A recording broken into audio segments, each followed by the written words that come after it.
اعوذ باللہ من الشیطان الرجیم بسم اللہ الرحمن الرحیم اللہم رب اشرح لی صدری ویسر لی امری واحلل عقدۃ من لسانی یفقہوا قولی۔ دوستو، جیسا کہ آپ لوگ جانتے ہیں کہ ہم روزانہ کی بنیاد پر آپ کے لیے نئے نئے معلوماتی موضوعات پر ویڈیو بناتے ہیں۔ آج کا جو ہمارا موضوع ہے وہ سیدنا ابراہیم علیہ نبی جینا و علیہ الصلوۃ والسلام اور نمرود کے مابین مناظرہ ہے۔ اس میں آپ کو بتائیں گے کہ حضرت ابراہیم علیہ السلام نمرود کے ساتھ کس طرح مناظرہ کیا اور مناظرے کا وقت کیا تھا، اور کس طرح نمرود کو رب کائنات نے اپنے عذاب میں مبتلا کر کے ہلاک کیا۔ چنانچہ ارشاد باری تعالیٰ ہے، الم تر الی الذی حاج ابراہیم فی ربہ سے لے کر القوم الظالمین تک۔ ترجمہ: کیا تو نے نہیں دیکھا کہ جو اس تکبر غرور کے باعث اللہ تعالیٰ نے اسے سلطنت عطا کی، ابراہیم علیہ السلام سے پروردگار کے بارے میں جھگڑنے لگا۔ جب ابراہیم علیہ السلام نے کہا میرا پروردگار تو وہ ہے جو زندہ کرتا ہے اور مارتا ہے، وہ کہنے لگا کہ میں بھی زندہ کرتا ہوں اور مارتا ہوں۔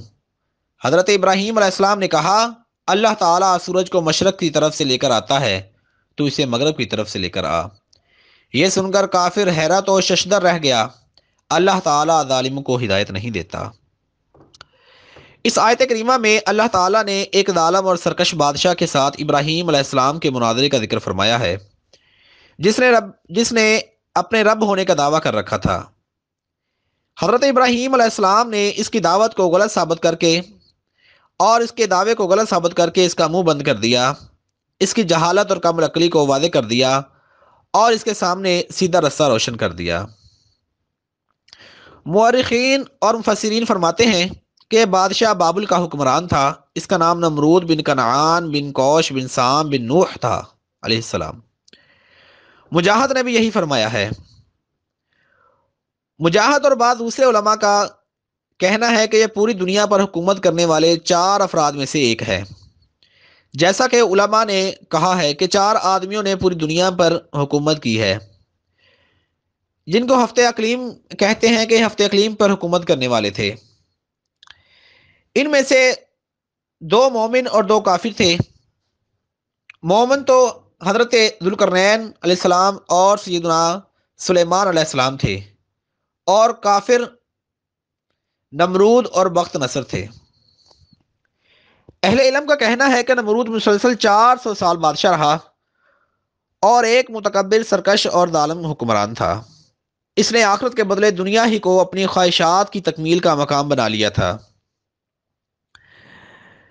جب حضرت ابراہیم علیہ السلام نے اسے دعوت توحید پیش کی تو اس نے جہالت اور گمراہی کے سبب نہ صرف آپ کی دعوت کو ٹھکرا دیا بلکہ آپ سے جھگڑا کرنا شروع کر دیا، بلکہ خود اپنی ربوبیت کا دعویٰ بھی کر دیا۔ ابراہیم علیہ السلام نے کہا میرا رب تو وہ ہے جو زندہ کرتا ہے اور مارتا ہے۔ اس نے کہا میں بھی زندہ کرتا ہوں اور مارتا ہوں۔ حضرت قتادہ، سدئی اور ابن اسحاق رضی اللہ تعالی عنہم نے بیان کیا، یہ سن کر اس نے ایسے 2 آدمیوں کو بلوایا جنہیں قتل کے فیصلہ میں سزائے موت ہو چکی تھی۔ اس نے ایک کو قتل کر دیا جبکہ دوسرے کو آزاد کر دیا، اور یوں یہ دھوکہ دینے کی کوشش کی کہ اس نے ایک کو موت دے دی ہے اور دوسرے کو زندگی عنایت کر دی ہے۔ در حقیقت اس کا یہ فعل حضرت ابراہیم علیہ السلام کی دلیل کا جواب نہیں تھا اور نہ ہی اس کا مناظرے سے کوئی تعلق تھا، بلکہ اس سے یہی ظاہر ہوا کہ اس کے پاس اپنے دعوے کی کوئی دلیل نہ تھی۔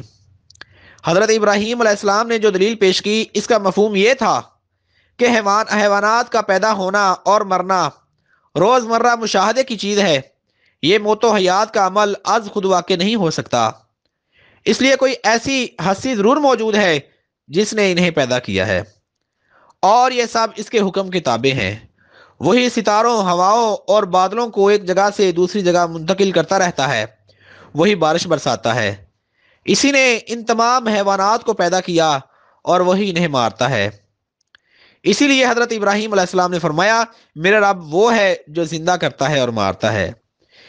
اس کے جواب میں جاہل بادشاہ نے جو یہ جواب دیا کہ میں بھی زندہ کرتا ہوں اور مارتا ہوں، اگر تو اس کا مطلب یہ تھا کہ تمام ظاہری امور میرے کنٹرول میں ہیں تو یہ محض اس کی طرف سے ضد اور ہٹ دھرمی کا اظہار تھا، اور اگر اس کا مطلب وہ تھا جو حضرت قتادہ اور سدی ابن اسحاق نے بیان کیا تو پھر اس کا ابراہیم علیہ السلام کی دلیل سے یکسر کوئی تعلق ہی نہیں تھا، کیونکہ یوں اس نے نہ تو ابراہیم علیہ السلام کی بات کا جواب دیا اور نہ ہی دلیل کے مقابلے میں کوئی دلیل پیش کی۔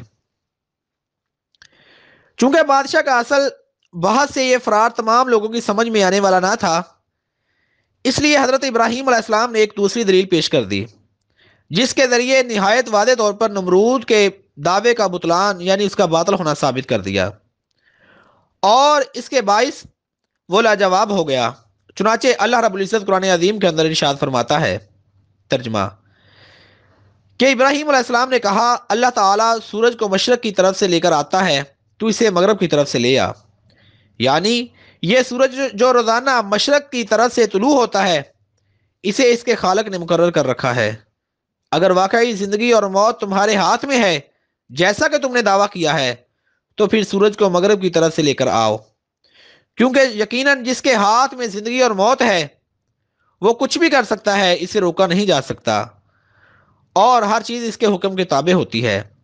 اگر تو واقعی سچا ہے تو ایسا کرو ورنہ تیرا دعویٰ غلط ثابت ہو جائے گا۔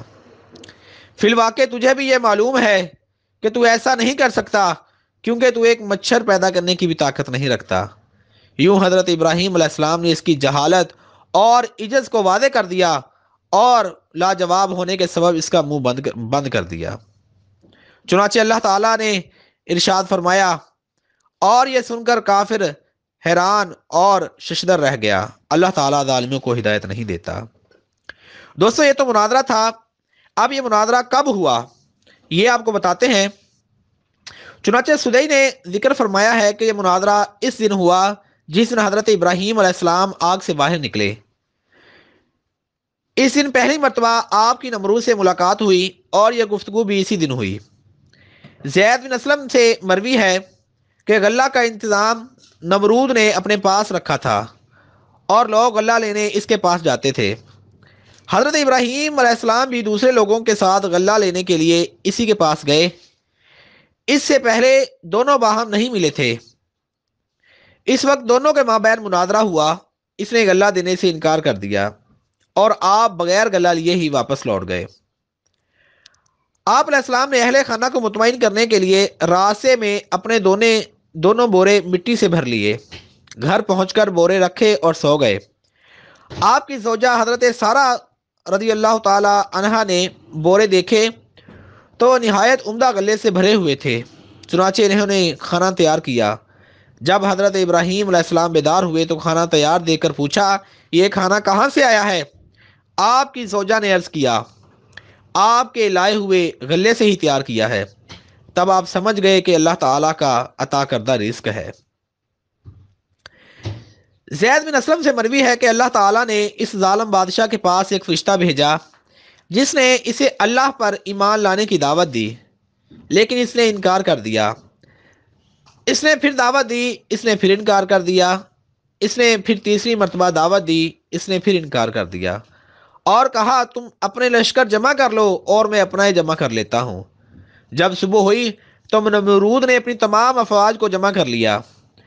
اللہ تعالیٰ نے ان پر مچھر مسلط کر دیے اور وہ اس قدر زیادہ تعداد میں تھے کہ سورج کے آگے پردہ بن گئے۔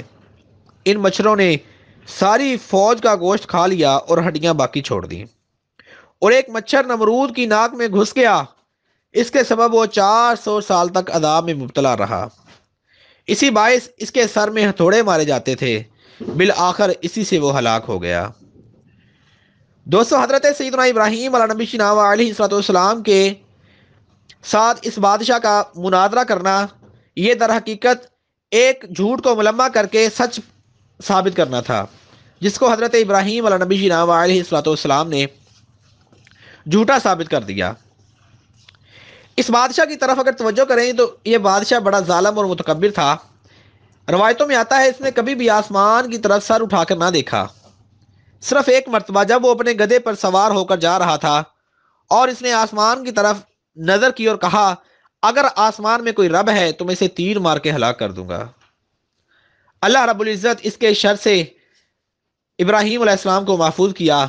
اللہ تعالیٰ سے دعا ہے کہ رب کائنات ہمیں حضرت ابراہیم علیہ السلام کے بتائے ہوئے طریقے پر عمل کرنے کی توفیق عطا فرمائے، اور حضرت ابراہیم علیہ السلام کے امام سید الانبیاء صلی اللہ علیہ وسلم کی معیت میں ہم جنت میں داخلہ نصیب فرمائے، آمین بجاہ سید العالمین صلی اللہ تعالی علیہ وسلم۔